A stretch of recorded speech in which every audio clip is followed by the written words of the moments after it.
اس کے بعد آپ نے کہا سورت تحریم میں جو میں نے پڑھی جو آپ کی روایت، آپ نے کہا یہ تو ایک پیش گوئی تھی۔ قرآن پاک میں سورت تحریم میں ہے کہ اللہ کے رسول نے اپنی ایک زوجہ کو ایک راز کی بات بتائی، یعنی پیش گوئی کی۔ رسول اللہ صلی اللہ علیہ وآلہ وسلم جو بات کہتے ہیں، جو پیش گوئی کرتے ہیں، ظاہر وہی ہے نا، وہی لائی ہے۔ اپنی زوجہ کو بتائی کیا؟ میرے بعد ابو بکر خلیفہ بنیں گے، اس کے بعد عمر بنیں گے۔ اللہ نے ادھر نام نہیں بتایا، میں نے خود کہا، اس نے میرے اوپر ایک بہتان باندھا کہ میں نے کہا کہ اہل سنت کی کتابوں میں نام لکھا ہوا ہے ابو بکر عمر کی خلافت کا۔ میں نے کہا تمہاری کتابوں میں نام لکھا ہوا ہے۔ اللہ کے رسول نے فرمایا میرے بعد ابو بکر خلیفہ بنیں گے اور اس کے بعد تمہارے ابا حضرت حفصہ کو کہا بتائیں یہ پیش گوئی جو حضور علیہ الصلوۃ والسلام نے کی اللہ کی وحی تھی نا، یہ اللہ نے بتایا تھا کہ میرے بعد تمہارے رسول اللہ کے بعد ابو بکر خلیفہ ہوں گے، اس کے بعد حضرت عمر خلیفہ ہوں گے۔ ہم نے عرض کیا پیش گوئی ہے، استخلاف نہیں ہے، وصیت نہیں ہے۔ تمام زمین کی حکومت ہوگی۔ اس آیت میں آگے تصریح آتی ہے کما استخلف الذین من قبلہم، جیسے پہلوں کو حکومت دی ہے بنی اسرائیل کو۔ تمام مفسرین شیعہ کے آپ اٹھا لیں، من قبلہم سے مراد سب نے کہا کہ بنی اسرائیل اور سے پہلے جو حکومتیں ملی ہیں مومنین کی، انبیاء علیہ الصلوۃ والسلام کی، وہ حکومت مراد اس طرح حضور علیہ الصلوۃ والسلام کے سے پہلے حضرت موسیٰ علیہ السلام کو خلافت، حضرت ہارون علیہ السلام کو خلافت۔ کیا ان کو پوری دنیا کی حکومت تھی؟ بالکل نہیں، اس پر تو پوری دنیا متفق ہے۔ یعنی آپ نے یہ جو توجہ نکالی ہے، جو بات کہی وعد اللہ الذین آمنوا منکم میں کہ تمام زمین کی حکومت ہوگی، یہ بات سراسر غلط ہے۔ اور تیسری بات، اس نے کہا یہ خطاب حضرت مہدی سے۔ سامعین سمجھیں کہ شکایت ایک صحابی کر رہے ہیں کہ اتنا ہمیں خوف، اتنی بھوک، اتنی جنگیں، ہجرت کر لی، مکہ چھوڑا، مدینے پاک آئے، پھر بھی کفار نہیں چھوڑ رہے، بارہا جنگیں، یہ شہادتیں، یہ بچے یتیم ہو رہے ہیں، یہ بھوک، یہ پیاس، اتنی ہمیں سکون، یہ دن رات ہم جاگ رہے ہیں۔ اس شکایت پر آیت نازل ہوئی، یعنی ایک فکر تھا، اس کو ایک درد ہو رہا تھا، بات دل سے نکل گئی۔ کب تک یہ چلتا رہے گا؟ اللہ پاک نے فرمایا اللہ کا تم سے وعدہ ہے کہ تمہیں خلافت دے گا۔ تکلیف صحابہ کو ہے، حکومت ملے گی، 14 سال گزر چکے، پتہ نہیں کب آئے گا، اس سے وعدہ ہے۔ سامعین سمجھ لیں، وعد اللہ الذین آمنوا، اللہ تسلی دے رہے ہیں صحابہ کو، اللہ کا تم سے وعدہ ہے خلافت دے گا۔ یہ کہ ان میں سے تو ایک کو بھی خلافت نہیں دی، ان کو تو خلافت ملی ہی نہیں، یہ وعدہ تو اس کے ساتھ ہے کہ ابھی پیدا ہی نہیں ہوا۔ سامعین سمجھ لیں، آپ خود سمجھیں۔ بہرحال الحمدللہ میں نے سمجھا تقریباً سارے سوالات کا جواب دیا ہے۔ باقی لیظہرہ علی الدین کلہ، یہ میں نے آیت پڑھی نہیں تھی، اس نے پڑھی الحمدللہ۔ یہ آیت پھر پوری پڑھیں، میں اس کے بعد آپ کو اس کا جواب دوں گا۔ کون سی آیت ہے، کہاں سے آپ نے پڑھی، یہ پڑھیں تو انشاءاللہ تعالیٰ اس کا میں جواب دوں گا۔ میں نے پھر پہلے فَإِنْ آمَنُوا بِمِثْلِ مَا آمَنْتُمْ بِهِ فَقَدْ اهْتَدَوْا، اس کے بعد پڑھی وَالسَّابِقُونَ الْأَوَّلُونَ مِنَ الْمُهَاجِرِينَ وَالْأَنصَارِ وَالَّذِينَ اتَّبَعُوهُم بِإِحْسَانٍ، پہلی میں تھا فَإِنْ آمَنُوا بِمِثْلِ مَا آمَنْتُمْ بِهِ، ایمان لاؤ جس طرح تم لوگ یعنی صحابہ ایمان لائیں، اس طرح اگر یہ کفار ایمان لائیں گے تو ہدایت والے ہوں گے۔ یہ آیت پڑھ کے تفسیر پڑھی شیعوں والی، یہ کوئی طریقہ ہے؟ یہ کوئی مناظرے کا اصول ہے؟ اگر تمہیں پڑھنی تھی تو ہماری تفسیر پڑھتے، یہ طریقہ ہوتا ہے۔ آپ اپنی کتاب ہمارے اوپر حجت کیسے کر رہے ہیں؟ یہ غلط طریقہ ہے۔ آپ پڑھیں، اہل سنت کی تفسیر پڑھیں۔ پھر میں نے پڑھا والسابقون الاولون من المہاجرین والانصار والذین اتبعوہم بإحسان، جو بہت اچھے طریقے سے مہاجرین اور انصار کی تابعداری کرے گا، اللہ مہاجرین سے بھی راضی، انصار سے بھی راضی اور ان کے تابعدار سے بھی راضی۔ یہ میں نے سورۃ توبہ سے پڑھی آیت۔ اس کے بعد میں نے اس کے تفصیل میں نہج البلاغہ سے حضرت علی المرتضیٰ کا فرمان نقل کیا کہ حضرت علی المرتضیٰ نے فرمایا میرے ہاتھ پر بیعت کرنے والے مہاجرین اور انصار ہیں، انہوں نے بیعت کی، جنہوں نے ابو بکر عمر عثمان کی بیعت کی، انہی اصولوں پر بیعت کی، جن اصولوں پر ابو بکر عمر عثمان کے ہاتھ پر بیعت کی۔ اور پھر کہا بلا ریب، بلا شک، شورا کا حق مہاجرین اور انصار کو ہے، وہ جس بھی انسان کو خلیفہ کہیں اس میں اللہ کی رضا ہے۔ اب مہاجرین سے پوچھو خلیفہ کون، کہتے ابو بکر صدیق۔ انصار سے پوچھو خلیفہ کون، کہتے ابو بکر صدیق رضی اللہ تعالیٰ عنہ۔ الحمدللہ میں نے آپ کے تمام سوالات کا جواب دیا.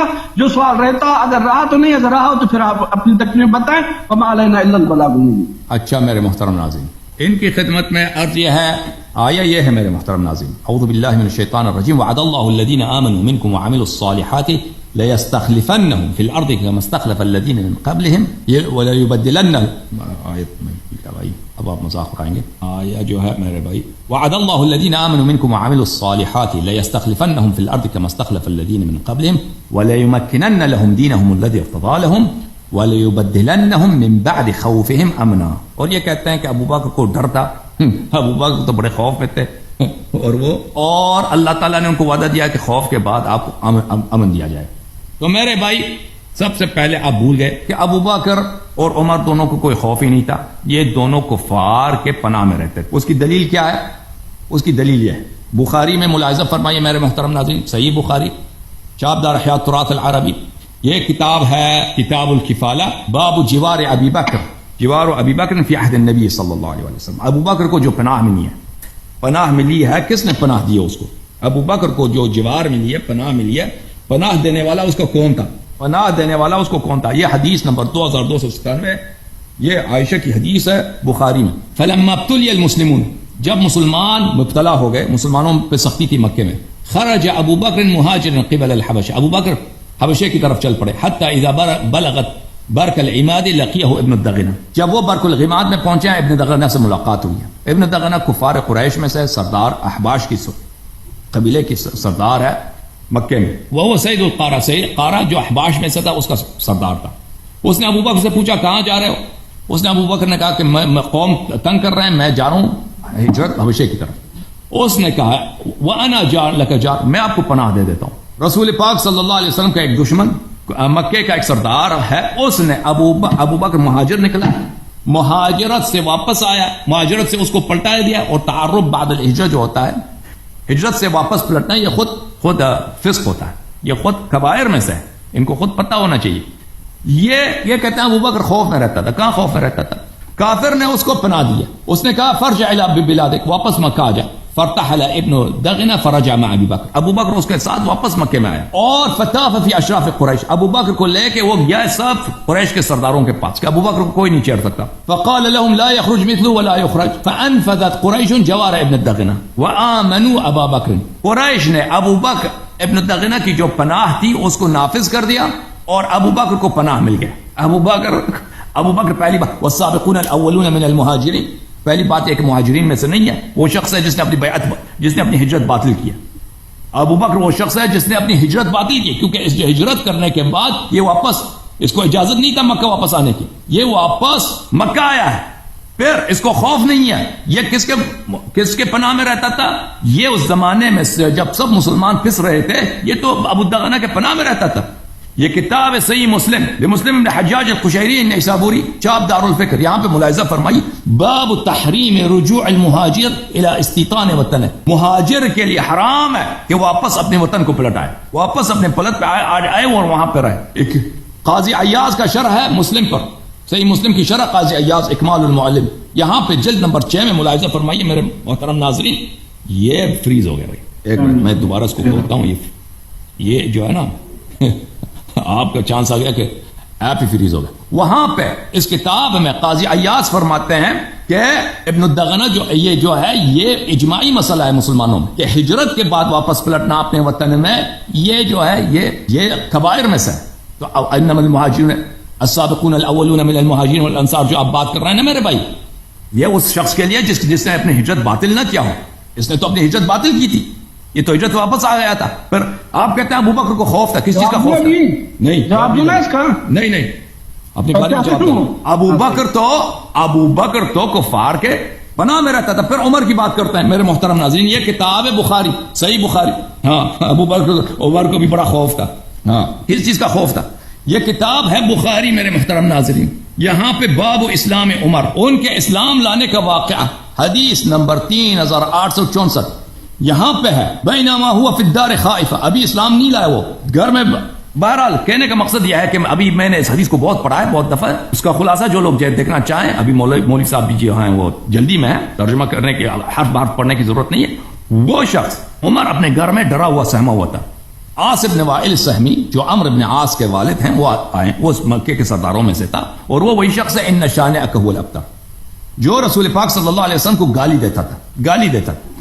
اس نے عمر سے کہا کہ کیا ہے؟ اس نے کہا اگر میں مسلمان ہو جاؤں گی تو لوگ مجھے قتل کریں گے. اس نے کہا تو میری پناہ میں. تو عمر اس کے بعد اس نے اسلام لایا. عمر کیسے اسلام لایا؟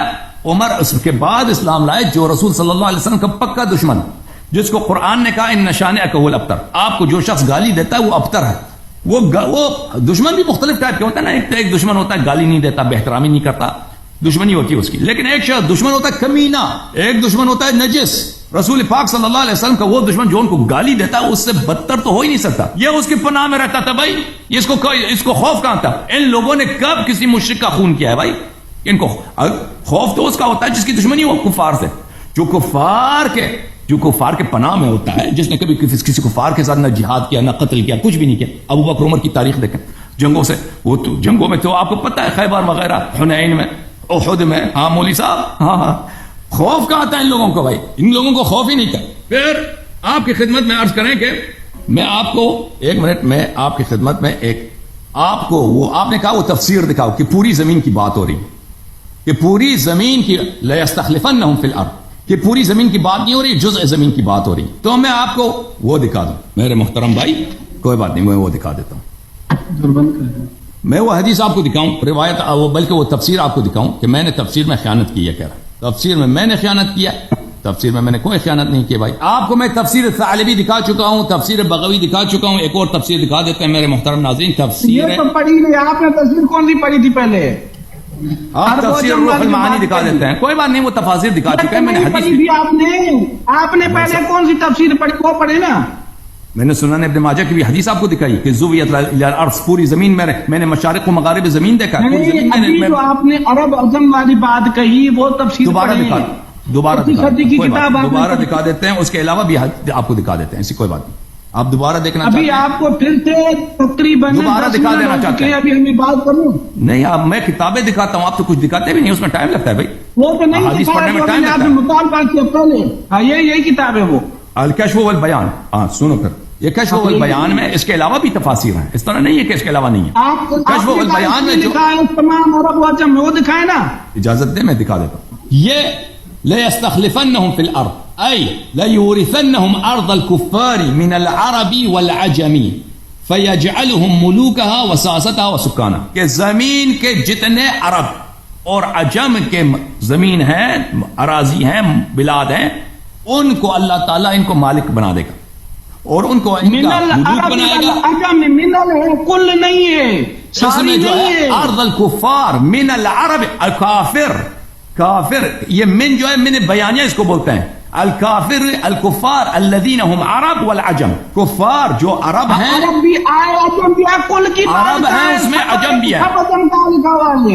ابھی میں آپ کو مزید واضح بیان دوں گا. اچھی بات ہے. تفسیر روح المعانی نہیں وہ میں نے خیانت کیا, اور لوگ فیصلہ کریں گے نا, لوگ فیصلہ کریں گے. ابھی آپ میں 12 منٹ ہو چکی ہیں آپ کو تقریباً, ابھی مجھے مزید پڑھنا ہے, مجھے مزید ختم نہیں ہوا. روح المعانی تفسیر سید محمود الآلوسی البغدادی, متوفى سنہ 1270, جلد نمبر 9, چاپ دار الکتب العلمیہ. حدیث یہی ہے لَيَسْتَخْلِفَنَّهُمْ فِي الْأَرْضِ, فرماتے ہیں يَجْعَلَهُمْ خُلَفَاءَ مُتَصَرِّفِينَ فِيهَا تَصَرُّفَ الْمُلُوكِ فِي مَمَالِكِهِمْ, اللہ تعالیٰ ان کو زمین کا خلیفہ بنائے گا, یعنی ان کو زمین کا بادشاہ بنائے گا.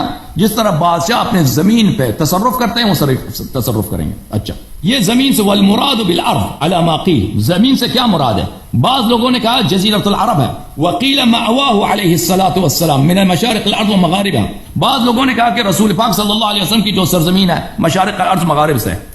وفی الصحیح, صحیح جو حدیث ہے, زویت الارض فاریت مشارقها ومغاربها وَسَيَبْلُغُ مُلْكُ أُمَّتِي مَا زُوِيَ لِي مِنْهَا, جو صحیح حدیث میں ہے, جو میں نے سنن ابن ماجہ سے آپ کو دکھایا, اس کا جواب میں نے نہیں دی.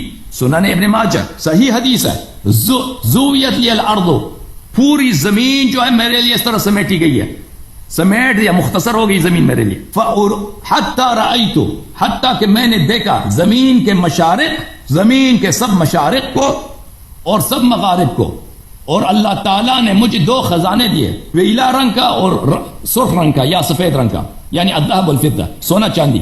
وقیل لی ان ملکک الی حیث زوی لک، اور اللہ نے مجھے خطاب دیا ہے کہ تیری بادشاہت وہاں تک ہوگی جہاں تک تجھے نظر آئے.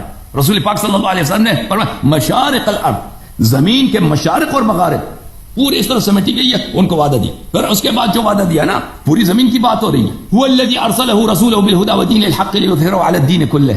میں نے اس کے ذیل میں صحیح احادیث آپ کو دکھائی ہے کہ اسلام زمین کے ہر گھر میں داخل ہوگا. یہ وعدہ ہے. اسلام یہ ابو بکر کے زمانے میں ہوا ہے کہ اسلام زمین میں جتنے گھر ہیں، چاہے وہ گھر پتھر کا ہو، چاہے مٹی کا ہو، چاہے اون کا گھر ہو، اس میں اسلام داخل ہوگا، چاہے وہ مرضی سے قبول کریں یا چاہے ذلت سے قبول کریں. وہ سب آپ کی کتابوں سے میں نے دکھایا. اب آپ نے میرے بھائی جو آپ نے کہا نا انما الشورى للمہاجرین والانصار، اور بھائی پہلی بات یہ ہے کہ وہ تفسیر قمی والی جو روایت ہے وہ پیشین گوئی ہے، وہ استخلاف نہیں ہے. اس دونوں میں بڑا فرق ہے. رسول پاک صلی اللہ علیہ وسلم اگر کہتے ہیں عائشہ سے کہ میرے بعد آپ کے والد کو خلافت ملے گی، کسی کو کہنا نہیں. اس بات کا مطلب نہیں ہے کہ اس کی خلافت شرعی ہے. اس کی اللہ نے پیغمبر صلی اللہ علیہ وسلم کو خبر دی ہے کہ اس کو خلافت ملے گی. ہمیں پتہ ہے، پیغمبر کو پتہ ہے، لیکن یہ بات ہو رہی ہے کہ کیا رسول اللہ صلی اللہ علیہ وسلم نے وصیت کیا ہے کہ ابو بکر کو خلافت ملنی چاہیے؟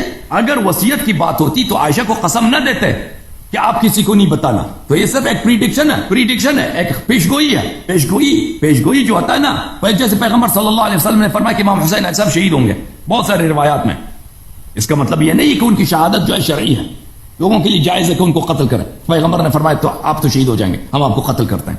یہ تو پیغمبر نے فرمایا. منٹ ہو چکی ہے، ابھی بات کروں. کوئی بات نہیں بھائی صاحب، کوئی بات نہیں. ابھی بات کروں نا. سنو ابھی کروں نہیں. جو آپ نے میرے بھائی آپ سوالات اتنے کریں میں جواب اپنے ٹائم میں دے سکوں نا. آپ نے جو نہج البلاغہ کی جو بس میری بات ختم ہے. نہج البلاغہ کی جو آپ نے خطبہ نقل فرمایا ہے وہ ماخوذ ہے کتاب وقع صفین سے. کتاب وقع صفین لنصب مزاحم من قری کی. یہ کتاب کہاں کی چھپی ہے؟ قاہرہ کی چھپی ہوئی کتاب ہے. اچھا، اور قم میں اس کو دوبارہ چھاپا ہے لوگوں نے. اصل میں قاہرہ کیا ہے، یہ دیکھیں قاہرہ کی چھپی ہے، برقم میں اس کو دوبارہ چھاپا گیا. یہاں پہ یہ روایت جو ہے ناس روایت کہتے ہیں عمر بن سعد سے ان نمیر بن وائلہ ان عامر الشعبی، عامر بن شراحیل الشعبی جو رجال بخاری مسلم میں سے، یہ کوئی شیعہ حدیث نہیں ہے، اس روایت میں ہے انما الشورى للمہاجرین والانصار. یہ شورا مہاجرین اور انصار کی ہوتی ہے، وہ شیعہ حدیث نہیں ہے. نہج البلاغہ میں بھی موجود ہے، لیکن نہج البلاغہ نے بھی اس کو شیعہ مصادر سے نقل نہیں کیا، اور اس نے کبھی بولا بھی نہیں اپنی کتاب میں کہ اس کتاب میں صرف شیعہ احادیث ہوں گے. اس کے متعلق ہم جواب دے چکے ہیں. تو کیا کہنے کا مقصد اب آپ کا یہ کہنا کہ امام زمانہ علیہ الصلوۃ والسلام تو اس زمانے میں نہیں تھے. میرے بھائی اس کا خطاب اہل بیت علیہ السلام سے. وعد اللہ الذین آمنوا منکم وعملوا الصالحات، یہ منکم جو خاص ہے یہ اہل بیت طاہرین علیہ السلام ہے. یہ اہل بیت علیہ السلام ہے جو ہمیشہ خوف میں تھے. اہل بیت علیہ السلام خوف میں تھے. اہل بیت علیہ السلام کو ذبح کیا گیا ہے. اہل بیت علیہ السلام کے ساتھ دشمنی کی ہے اس امت نے. ابو بکر تو مکے میں آرام سے تھے، جب مدینے آئے تو کبھی بھی انہوں نے جنگوں میں شرکت ہی نہیں کیا. ان کو کس چیز کا خوف تھا؟ مکے میں تو کفار کے پناہ میں تھے. ہجرت تو انہوں نے اپنی باطل کر دیا، ہجرت تو ان کی باطل ہو گئی کیونکہ وہ واپس آ گئے. تحریم رجوع المہاجر الى واستیطان وطنہ، ہم نے دکھا دیا آپ کو. ابو بکر تو مکے، عمر بھی کفار کے پناہ میں رہتے تھے، ان کو خوف ہی کہا تھا. مکے مدینہ جب آئے تو انہوں نے جنگوں میں کسی کافر کا قتل ہی نہیں کیا ہے. خوف اگر تھا، دشمنی تھا تو اہل بیت علیہ السلام کو تھا. تو اہل بیت علیہ السلام کو وعدہ ملا ہے کہ ان کو حکومت ملے گی.